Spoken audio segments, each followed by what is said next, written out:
6, capítulo de número 13, onde nós faremos a leitura do versículo 10 até o versículo 25.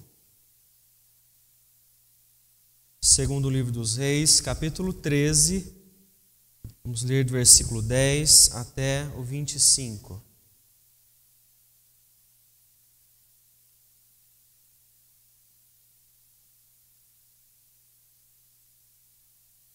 Todos encontraram? Eu vou ler os versículos pares e eu quero pedir o auxílio da igreja para que juntos leiam os versículos ímpares. E diz o seguinte, a palavra do Senhor. No 37º ano de Joás, rei de Judá, começou Jeoás, filho de Jeoacás, a reinar sobre Israel em Samaria, e reinou 16 anos.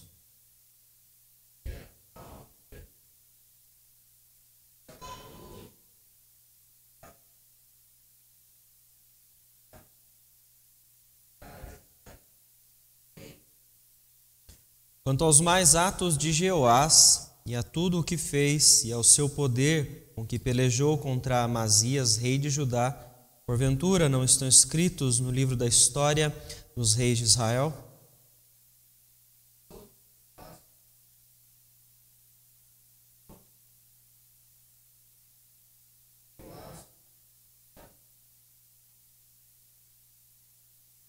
Estando Eliseu padecendo da enfermidade de que havia de morrer, Jeoás, rei de Israel, desceu a visitá-lo, chorou sobre ele e disse: meu pai, carros de Israel e seus cavaleiros.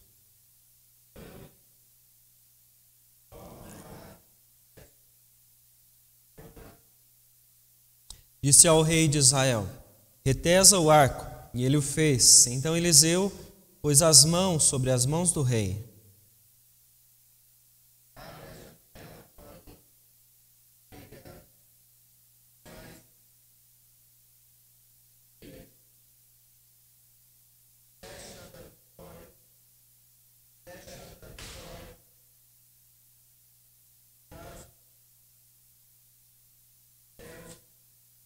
Disse ainda: toma as flechas. Ele as tomou. Então disse ao rei de Israel: atira contra a terra. Ele a feriu 3 vezes e cessou.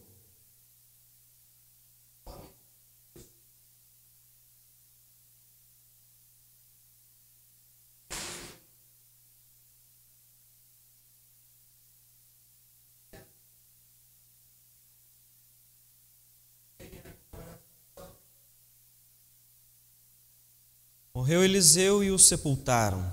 Ora, bando dos moabitas costumavam invadir a terra à entrada do ano.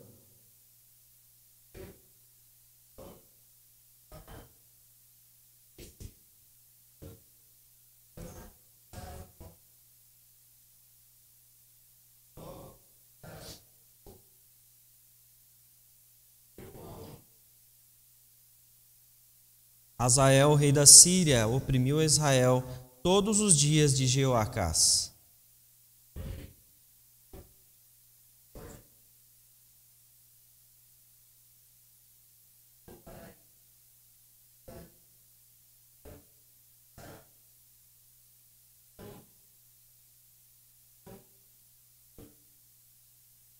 Morreu Hazael, rei da Síria, e Ben-Hadad, seu filho, reinou em seu lugar.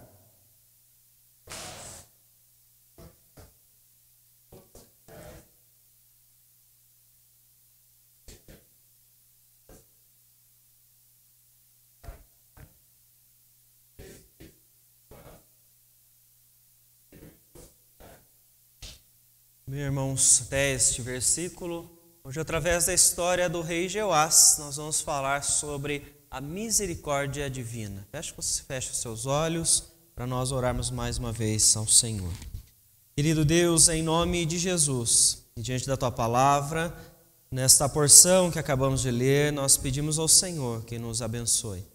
Nós dependemos, ó Deus, do Teu agir, do Teu Espírito, para iluminar a nossa mente, para entendermos a verdade do Senhor e assim sermos transformados, ó Deus. E é por isso que nós pedimos ao Senhor que conduza os nossos pensamentos, Que o Senhor nos abençoe neste momento, nos dando todo o entendimento para compreendermos a Tua palavra, compreendermos aquilo que o Senhor vai falar aos nossos corações nesta noite. Em nome de Jesus nós oramos e desde já nós agradecemos ao Senhor. Amém, Senhor. Irmãos, o texto mostra para nós então este rei Jeoás, e mais uma vez aqui nós precisamos ficar atentos aos nomes. Nós temos nomes muito parecidos, entre os reis de Israel e de Judá. E aqui, mais uma vez, a tradução traz para nós Jeoás, que agora vai reinar sobre Israel, mas o nome é o mesmo do rei de Judá, Joás.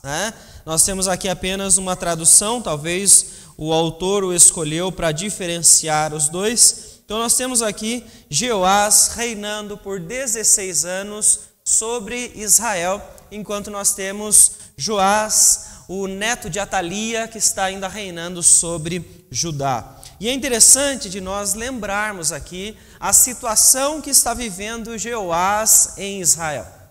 Quando você pega o capítulo de número 13, no versículo de número 7, você recorda o que nós estudamos na semana passada.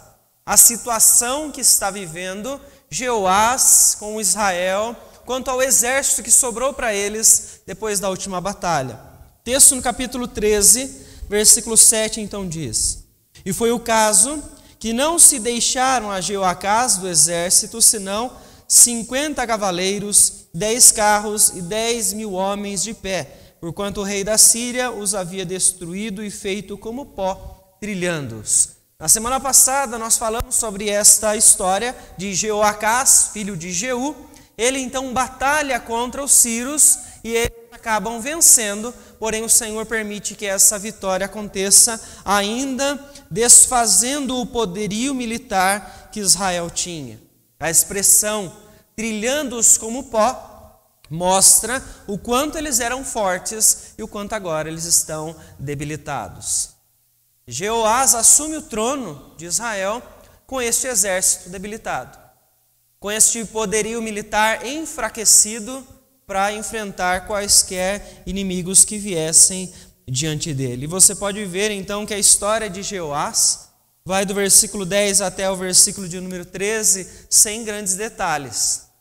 Você não encontra muita história deste homem, porque não tivemos muitos feitos então para que Jeoás tivesse registrado nesse momento, a não ser que ele permaneceu nos caminhos de Jeroboão, permaneceu então vivendo em idolatria. Então nós temos um rei ímpio, idólatra, que não é obediente ao Senhor, um rei que assumiu Israel com um exército debilitado, que quando você chega no versículo de número 14, você pode começar a observar e a construir como é que está esse rei diante dessa situação que ele está vivendo. Porque ele tem diante dele agora o profeta de Israel, Eliseu, que substituiu o profeta Elias, que agora está num leito de morte. Ele está com uma doença terminal, como o texto vem dizer para nós. Eliseu está padecendo de uma enfermidade de que havia de morrer. Então ele está com uma doença que vai tirar a sua vida. E é interessante então de ver que nessa circunstância, Jeoás, o rei de Israel, que é idólatra, ele chega diante de Eliseu para visitá-lo e chora no leito da cama dele. Então você começa a construir na sua mente o que é que está acontecendo com o rei Jeoás, para nós podermos entender quais serão as suas próximas atitudes aqui. É bom lembrar que Eliseu já não é mais um jovem. Eliseu começa o seu ministério profético ainda no reinado de Acabe. Isso por volta então do ano 394. Quando você chega em Jeoacás, pai de Jeoás, nós estamos já então próximo do ano 798. Nós temos aí a datação aproximada, então, que este profeta ele já está além dos seus 60, 70 anos de ministério. Então, quando ele começa, ele já não é novo. Então, aqui você já encontra alguém que já está numa idade avançada e que acabou sendo, então, acometido por essa doença que para ele agora vai ser fatal. Então veja comigo que você tem um rei que está na beira do desespero agora. Por quê? Ele assume o trono no lugar do seu pai com um exército fraco, e aquele homem que poderia então ajudá-lo, o homem de Deus, está prestes a morrer. Então você vê aqui que Jeoás, nesse momento, ele está chorando desesperado no leito do profeta Eliseu, para ver o que é que pode fazer agora, o que é que vai acontecer com a sua vida sem a presença de um profeta do Senhor diante de Israel. E assim nós vamos ver então a misericórdia de Deus, porque o texto mostra para nós, a partir do versículo de número 14, nessa presença de Jeoás diante do profeta, você observa então que a misericórdia de Deus faz brotar um respeito, porque este rei é um rei idólatra, não é alguém obediente a Deus. E é interessante então que ele se preocupa em ir até o profeta, e ele diz algumas palavras que são importantes de nós entendermos aqui, porque ele então, no leito de Eliseu, repete as mesmas palavras que Eliseu disse para Elias, antes de Elias ser tomado pela carruagem de fogo e então subir aos céus. Ele diz: meu pai, carros de Israel e seus cavaleiros. O que é que então Jeoás está dizendo a Eliseu, e Eliseu já havia dito também para Elias? Essa expressão então ele quer mostrar que ele entende nesse momento que todas as batalhas que foram travadas por Israel, elas não foram vencidas por causa dos carros e dos cavaleiros, mas que tudo isso aconteceu por causa do poder de Deus. Eliseu já havia dito isso para Elias, e agora nós vemos Jeoás, um rei idólatra e desobediente, repetir as mesmas palavras. Eu vejo aqui interessante que Deus começa a fazer com que este homem, ele tenha profundo respeito pelo profeta que está ali diante dele. Ele está reconhecendo nesse momento que o profeta Eliseu, em todos os momentos em que ele disse algo, em que ele falou em nome de Deus, ele estava ali então cumprindo a vontade do Senhor. É interessante de ver isso, porque nós temos aqui um momento onde Deus está trabalhando através de um ímpio. Deus está trabalhando com misericórdia na vida de alguém que é desobediente e vai permanecer assim. Porque o texto, logo no começo, nesse resumo do versículo 10 ao 13, diz para nós que ele fez o que era mal.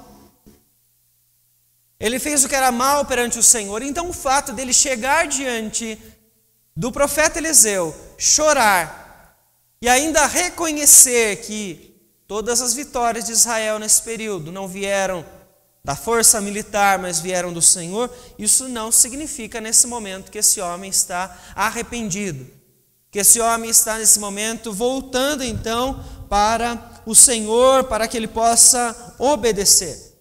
O que está acontecendo aqui é que ele está ficando desesperado, ele está vendo então que o profeta vai partir, e agora então há um medo, há um temor surgindo no coração deste homem. O que nos leva então a entender por que nós passamos a temer a Deus.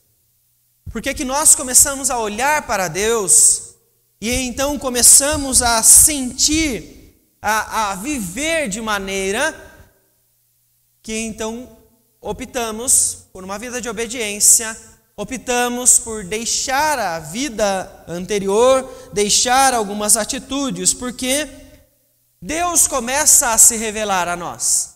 Deus começa a mostrar o seu grande poder, como ele fez naquele momento com Jeoás, mas é interessante que isso acontece através do profeta.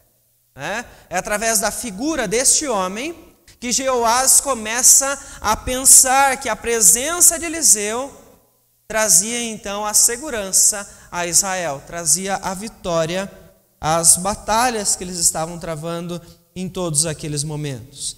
Então vejam só, nesse momento, nós entendemos que existem situações que Deus nos leva a viver para nós podermos entender que a força, o poder não estão em homens, mas elas estão em Deus somente. É Deus quem está fazendo.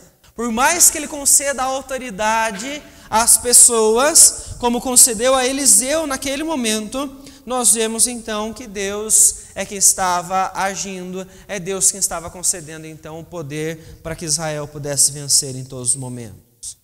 Nós tememos a Deus porque sabemos da sua santidade, sabemos da sua justiça, sabemos então do poder de Deus e nós conhecemos através da palavra de tudo aquilo que Ele fez e de tudo que o nosso Deus é.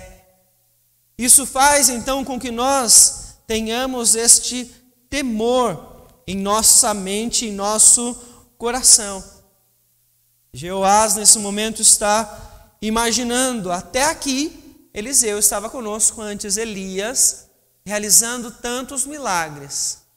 O que é que vai ser de Israel então sem a presença deste homem, né? Quando nós começamos a olhar isso, vemos outros momentos que Deus agiu da mesma forma. Os irmãos se lembram quando Israel estava avançando para conquistar as terras, quando eles chegam à cidade de Jericó, eles se deparam então com Raabe. E nós temos aquele momento onde Raabe anuncia para Josué e para os discípulos, para os outros, né? Os outros servos de Deus que estão ali reunidos, e o povo de Jericó estava desmaiado, sem forças, porque ouviram falar do que Deus havia feito com os outros reis. Vejam só, quando Deus se revela, mostra o seu poder, isso gera então no coração também daqueles que não creem, gera este temor. Deus tem feito isso então ao longo da história e faz isso também com sua igreja. Mencionei aqui em outro momento sobre Ananias e Safira, que quando eles morrem, os discípulos que estão ali juntamente com a igreja, juntamente com Pedro, eles passam a temer ainda mais ao Senhor, porque Deus mostrou o seu poder, Deus mostrou sua justiça, Deus mostrou sua santidade ao então naquele momento tirar a vida daquele casal. Entendemos então com este momento, com esta atitude de Jeoás, que o nosso próprio temor já é fruto da misericórdia de Deus. Nós não tememos a Deus porque nós escolhemos assim fazer. Se algum de nós teme a Deus, se nós estamos cada dia com mais temor e mais submissão a Deus, é porque a misericórdia de Deus está nos alcançando, está agindo através das nossas vidas em todos os momentos. Alguém quer comentar alguma questão sobre isso? Ou alguma dúvida sobre este ponto? E o texto continua, irmãos, mostrando então que a misericórdia divina, ela é vista em uma resposta. Como nós temos aqui ainda o profeta vivo, a resposta vem de Deus para esta atitude então de Jeoás perante o leito de morte do profeta, onde ele então diz no versículo de número 15, toma um arco e flechas. Nós vemos então a palavra de Eliseu neste momento vir como a profecia, ou talvez uma última profecia, enquanto ele ainda está vivo, para este rei, para que ele possa entender quem é que continua no controle das coisas. Ele então diz para Eliseu, tome este arco e flecha. A expressão aqui, né, retesa o arco, ou seja, prepare este arco, e ele diz então que era para ele atirar, versículo de número 17, para o Oriente. No Oriente então estava um território ao qual os sírios estavam dominando, então ele está aqui fazendo uma imagem para que o rei Jeoás possa entender o que é que Deus vai fazer.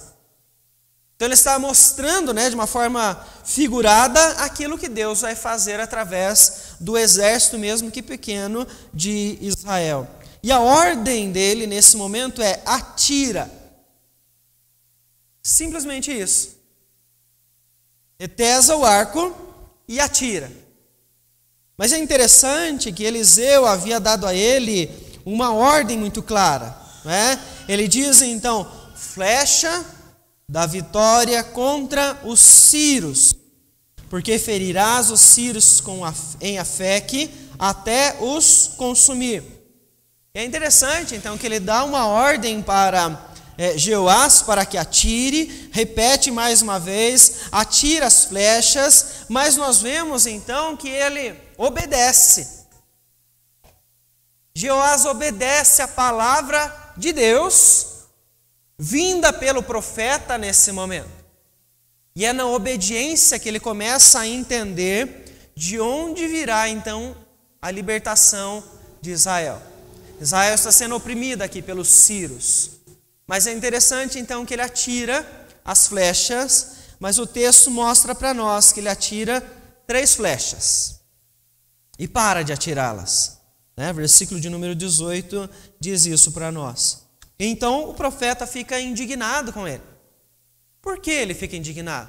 Nós temos uma imagem que o profeta está construindo aqui para trazer um grande ensino a Eliseu. Ele diz, atire as flechas até consumir. Ou seja, ele não deveria segurar flechas com ele. Ele deveria usar toda a sua força naquele momento, tudo aquilo que ele tinha, e se ele obedecesse a palavra do Senhor, os círios iriam ser completamente consumidos.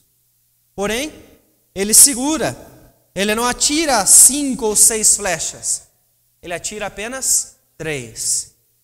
Então a palavra do profeta para ele é, você não vai mais consumir os círios de forma completa. Você vai feri-los 3 vezes e eles vão permanecer ainda vivos, vão permanecer ainda oprimindo, vão permanecer ainda atacando Israel sempre que possível. É interessante de pensar nessa postura de Jeoás, porque ele deixou de obedecer a palavra de Deus vinda pelo profeta. E quando ele deixa de obedecer, é quando ele deixa então de conquistar, porque ele não está olhando para o Senhor. E é uma coisa importante de nós então pensarmos. Deus está falando conosco constantemente pela sua palavra, e muitas vezes nós somos aqueles que não atiramos as 6 flechas, atiramos 3. Por quê? O que é que impede a nossa obediência? É exatamente o que impediu a obediência de Jeoás. Muitas vezes há idolatria no coração, muitas vezes estamos longe de Deus, e por isso, como aconteceu com Jeoás, falta-nos a fé. Falta a fé para que a igreja, para que o povo do Senhor viva em obediência. Não confiamos na palavra de Deus. Se não há obediência, é porque nós não achamos que este caminho que Deus está guiando é o melhor para nós. Não confiamos nele. Então nós optamos em escolher um caminho que seja mais coerente com os nossos pensamentos ou mais agradável conforme o nosso coração, então, ele está nos direcionando.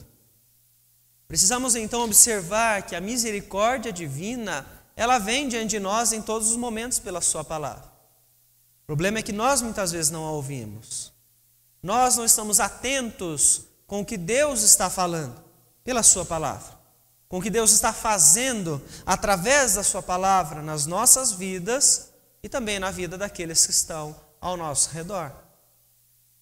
Alguém quer comentar alguma questão sobre isso? Gostaria de acrescentar? Vou colocar uma terceira questão, então. Vejam que a misericórdia divina, ela acaba sendo vista, então, na revelação. E aqui de uma forma muito mais clara e talvez ainda mais visível do que aquela imagem que Eliseu montou na mente de Jeoás, e naquele exercício de pegar as flechas e atirar, porque versículo de número 20, ele traz para nós um paralelo. Morre o profeta. Eliseu está morto nesse momento, sepultaram ele. E como era de costume, depois de passar um tempo, outras pessoas acabavam sendo sepultadas nos mesmos lugares.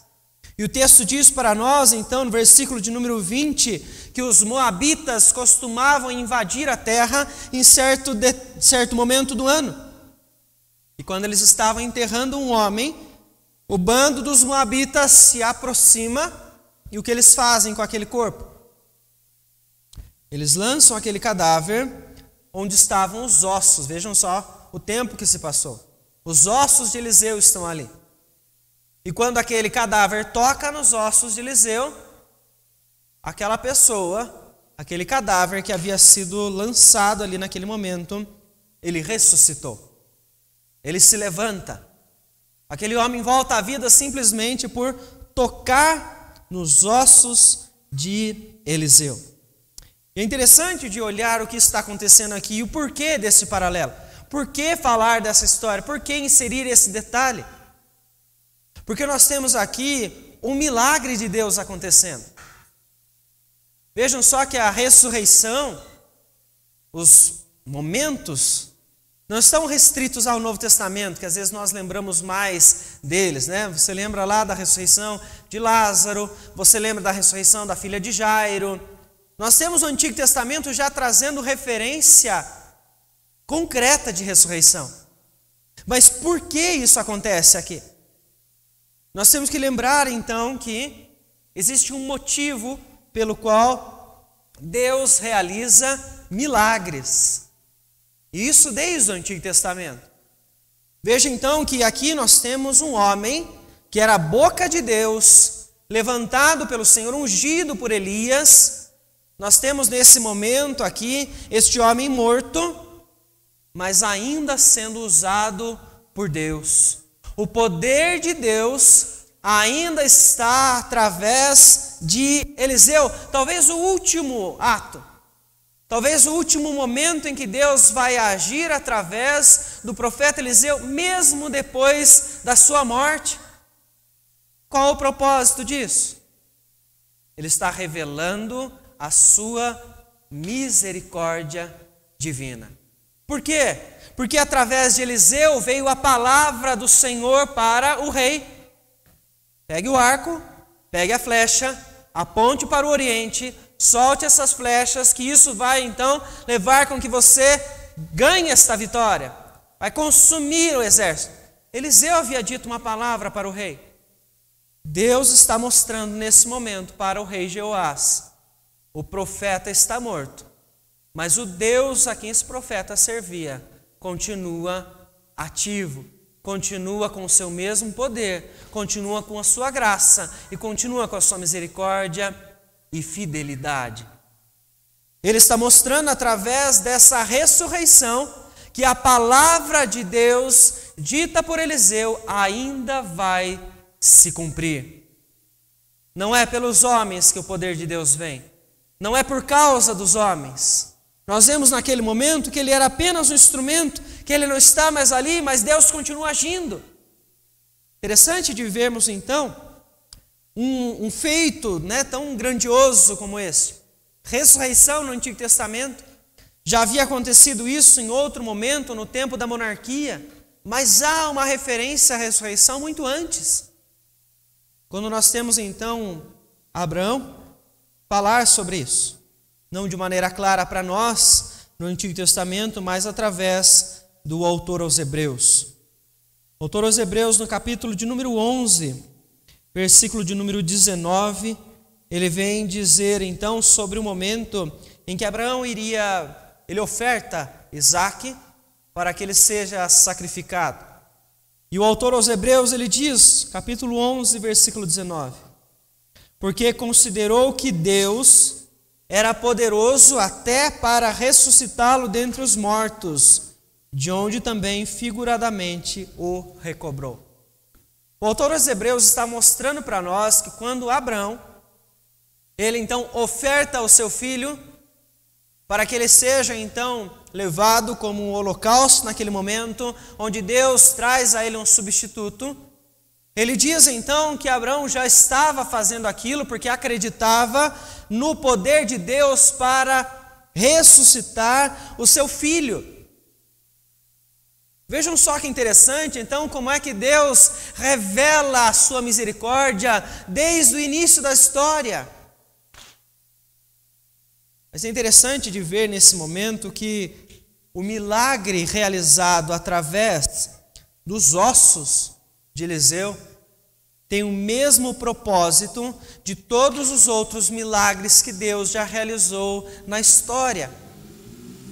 Grandes milagres nós vimos acontecer através dos profetas no Antigo Testamento ou dos apóstolos no Novo Testamento.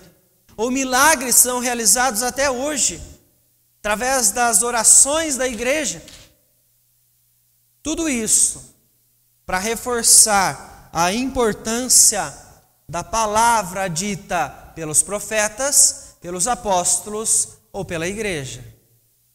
Palavra dita, então, que revela, que fala deste Deus grandioso, das maravilhas do Senhor. Então, se nós formos pensar nisso, o que é mais importante hoje? Você ouvir a palavra de Deus ou você presenciar Deus realizando um milagre? Muitas pessoas estão indo às igrejas em busca dos milagres, não se lembrando que os próprios milagres só existem para que as pessoas possam entender quem é que está por trás desses milagres. Que palavra é essa que esse Deus poderoso deixou para nós, para entendermos então de onde vem o poder para realizar os milagres.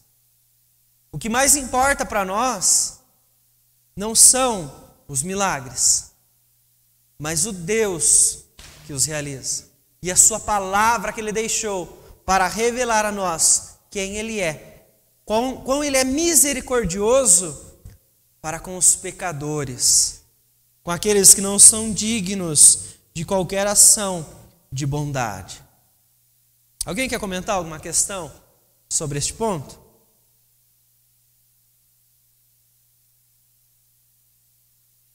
Quero trazer uma última questão, quarta e última, sobre essa história. É que a misericórdia divina, ela é vista então numa recordação. Porque veja então, você poderia se questionar nesse momento. Todos os instantes em que você ouviu a história de Judá, você viu reis, alguns ainda obedientes, que batalharam contra os seus inimigos e venceram. Mas Israel não tem essa possibilidade. Nós já comentamos aqui. Todos os reis do norte, os reis de Israel foram reis desobedientes, idólatras. E por isso essa repetição sempre no começo. Fez aquilo então que Jeroboão os ensinou. Permaneceu nos pecados de Jeroboão, todos do norte. Mas aí você então poderia parar na história e pensar, por que é que Deus está abençoando este rei? Sendo que eles não tiraram os altos, onde eles ofereciam holocaustos para os deuses. O texto diz para nós que ele não se apartou de nenhum dos pecados de Jeroboão. Ou seja, ele era completamente idólatra. Mesmo na visita a Eliseu, ele não se arrepende, o texto não mostra isso para nós em nenhum momento. Ele continua sendo idólatra, ele está ali apenas com medo do que vai acontecer agora ao longo do seu reinado. E você continua lendo a história e você vê então que ele vence, exatamente como Eliseu havia dito para ele naquele momento. O versículo de número 25 diz então para nós isso. Jeoás, filho de Jeoacás, retomou as cidades das mãos de Ben-Hadad, que este havia tomado das mãos de Jeoacás, seu pai, na guerra. 3 vezes Jeoás o feriu e recuperou as cidades. Quando você começa a ver, então poderia se questionar por que é que Deus está abençoando ele? Por que é que Deus está cuidando deste rei? Exatamente por causa da recordação que ele traz. Recordação da misericórdia de Deus que vem sobre as pessoas, não porque elas são boas, mas da misericórdia de Deus que vem por causa da própria palavra de Deus, a qual o nosso Senhor sempre foi e sempre será fiel. O texto no versículo de número 23 diz: porém o Senhor teve misericórdia de Israel e se compadeceu dele e se tornou para ele por amor da aliança com Abraão, Isaque e Jacó, e não o quis destruir e não o lançou ainda da sua presença. Você pode então se questionar, ainda nas nossas vidas, nos dias que nós estamos passando. Passa para nós a pergunta aí, fazendo favor. Que não funcionou aqui. Às vezes está travando. É porque Deus ainda age com misericórdia hoje. Você encontra tantas pessoas que são desobedientes. Às vezes nós olhamos igreja, povo de Deus, que era para ser um povo que está aí vivendo em santidade, temente ao Senhor, que nós encontramos em muitas vezes debilitado, com uma fé fraca, pessoas oscilantes, mas Deus continua sendo misericordioso. Por quê? Não é por causa das pessoas. É porque quando nós encontramos a misericórdia de Deus, a própria palavra que é usada aqui, você pode então entender como a graça de Deus. Deus, ele é gracioso não porque nós merecemos. Deus, ele é bondoso não porque nós merecemos, mas porque ele é Deus e ele deixou sobre nós, o seu povo, promessas.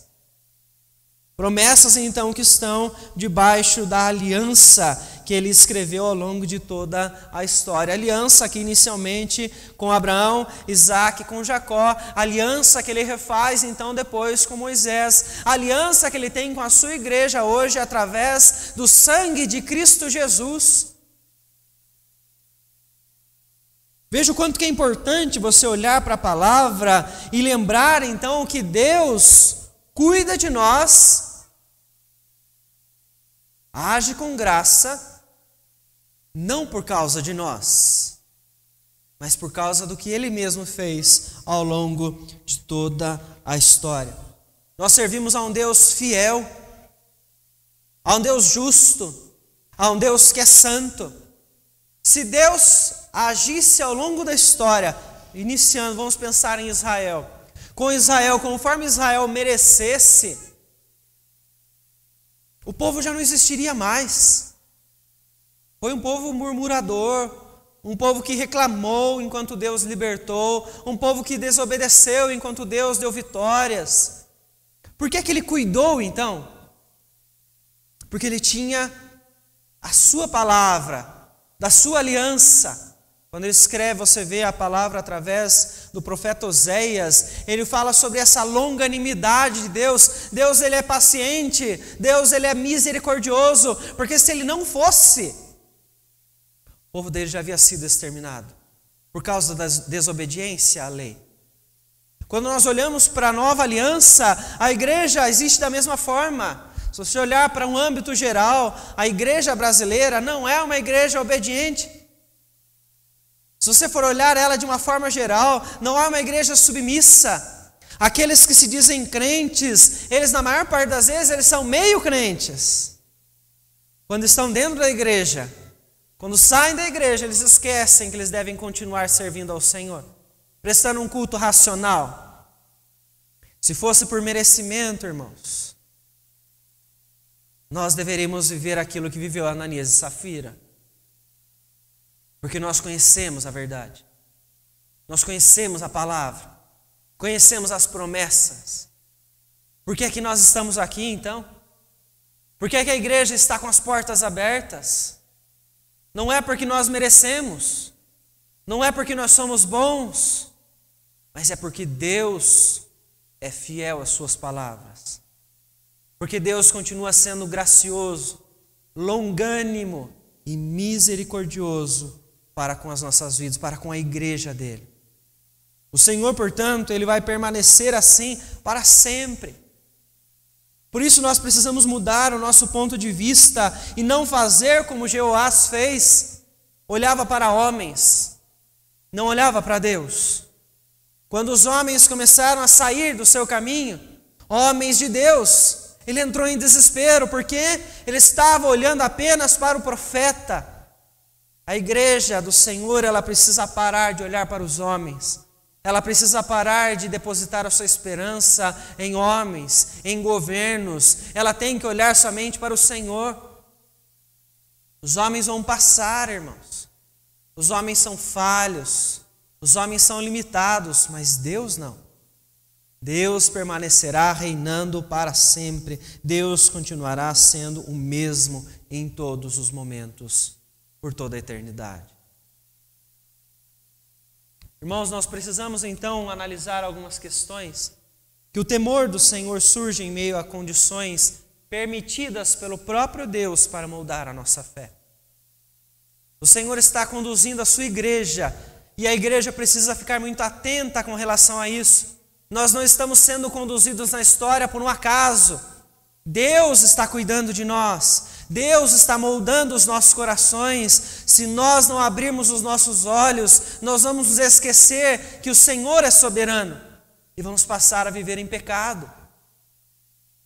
Deus não está permitindo momentos na história da igreja para que a igreja simplesmente vença, fique feliz e fique acomodada e volte então a viver na rotina que estava antes. Não, Deus está permitindo momentos para gerar temor na igreja. Nós já falamos sobre isso em vários momentos. A pandemia foi um exemplo disso para a nossa geração. Deus não permitiu isso à toa, irmãos. Deus continua soberano. Deus continua conduzindo a sua igreja, a povo que conhece Ele, conhece a verdade, para nós temermos mais. O que aconteceu com a igreja depois da pandemia? Continua mais forte, mais ousada, mais presente? Infelizmente não, a igreja não estava atenta ao que Deus estava fazendo. Deus conduz as condições da história para gerar temor no nosso coração. A pandemia é um desses exemplos. Não sabemos quantos mais Deus vai permitir. Nós, como igreja, temos que voltar com toda a nossa força a servir ao Senhor. Porque nós estamos aqui ainda. Nós vencemos este período trágico que foi sobre a história do mundo, que foi a pandemia. Por que você está aqui? Por que é que Deus teve misericórdia de nós? E aí nós observamos então o que aconteceu com Eliseu.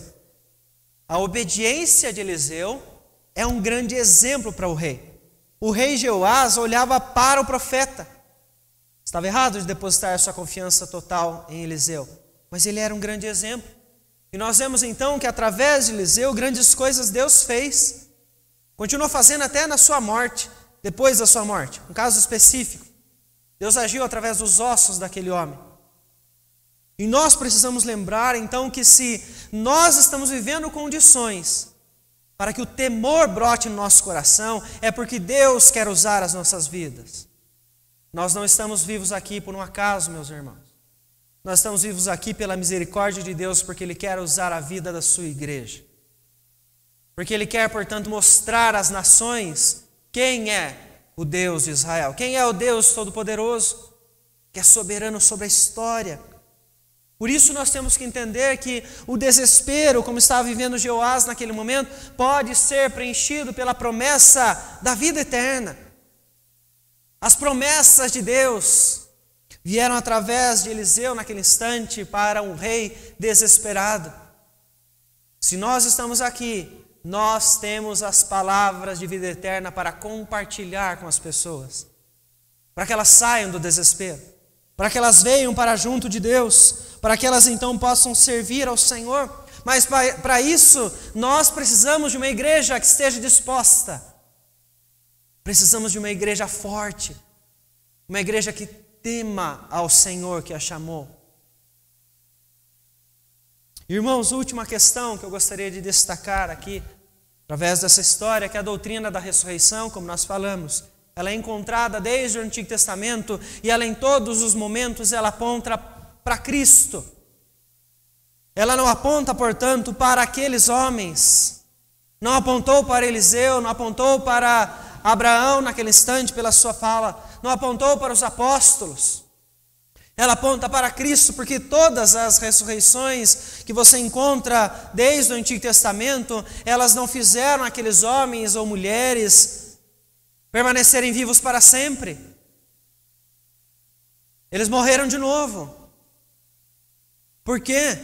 Porque isso em todos os momentos apontava para Cristo, a ressurreição que virá através de Cristo Jesus para todo aquele que nele depositar fé.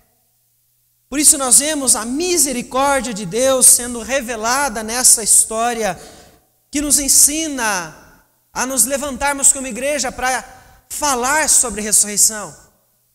Falar para as pessoas sobre essa doutrina é tão importante para nós, porque se a igreja não crê na ressurreição, ela não crê em nada, ela não crê em Cristo.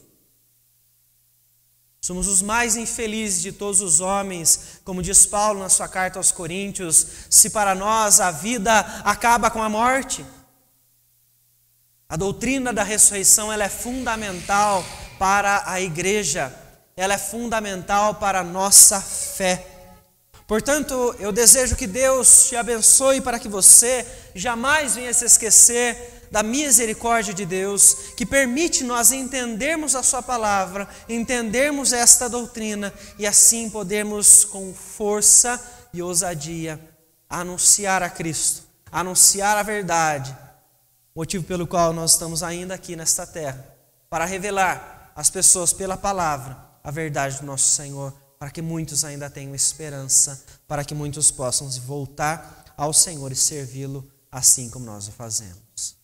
Alguém gostaria de comentar alguma questão a mais? Quer acrescentar algum ponto ou tirar alguma dúvida desse texto?